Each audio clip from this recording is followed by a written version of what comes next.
minutes. Thank you, Mr. Chairman, and thank you, Mr. Chow, for your time before the committee today. Last week, the President met with several representatives of the insurance industry to discuss solutions that may be possible in light of the healthcare.gov debacle. Have you had any conversations about changes you can make to healthcare.gov to assist the insurance industry? I think part of the strategy, I haven't spoken to the issuers myself or been part of those meetings, but I think that as part of the strategy under Jeff Zients is to improve the experience of consumers, but that involves key third parties that are also key to this equation of getting enrolled, and those are agents and brokers, and working with issuers to fix certain aspects of the systems to make it work better. So have you had any discussions then about providing insurance companies with the ability to directly enroll, or anybody in your agency department?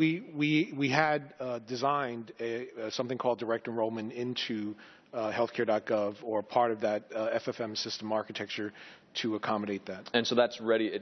That feature's been turned on, or it has not been turned on?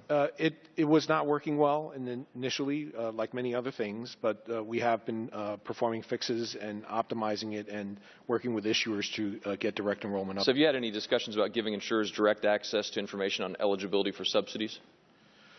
Only in terms of the result. There is a series of security yes. handoffs. All right. That's a yes, then? Yes. Okay. Thank you for that. Do you, going back to the question, the feature on the website, will that happen in the future then, to that question? Discussions about giving insurers direct access to information on eligibility for subsidies. Do you believe that will happen in the future?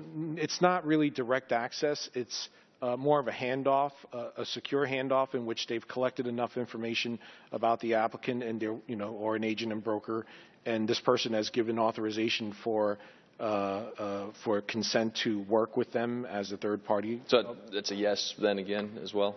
It's not access direct to eligibility data. It is a more involved process that protects the person's information. But they'll be getting the information. The insurance company will be getting the subsidy access. They don't get to calculate it. That is a marketplace function. But they'll have information on eligibility for the subsidies. Direct access. Only as a result of the marketplace handling that data, not touching that eligibility data themselves. When the committee's been reviewing materials that indicates that some parts of healthcare.gov were not completed before the launch, as we've discussed here, what portion or percentage of the website remained to be created when you launched on October 1st?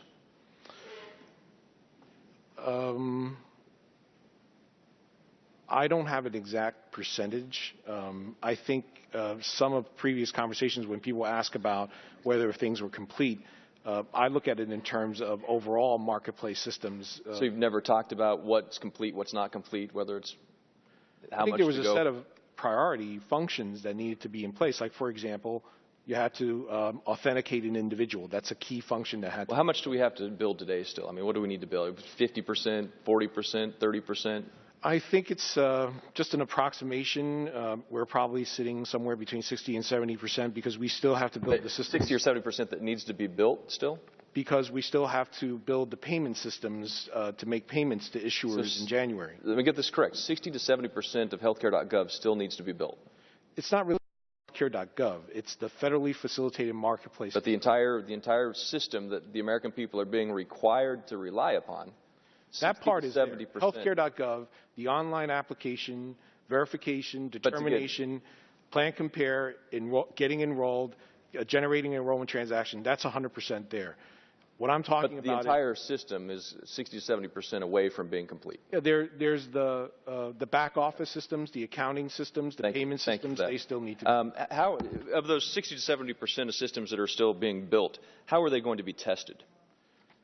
You mean the remaining 30 to 40%? How are they going to be tested? Yes. In the same exact manner we tested everything else. Is it difficult to review the new parts of the website while it's operating? It won't affect the front end, the front part. But that's pretty difficult, isn't it?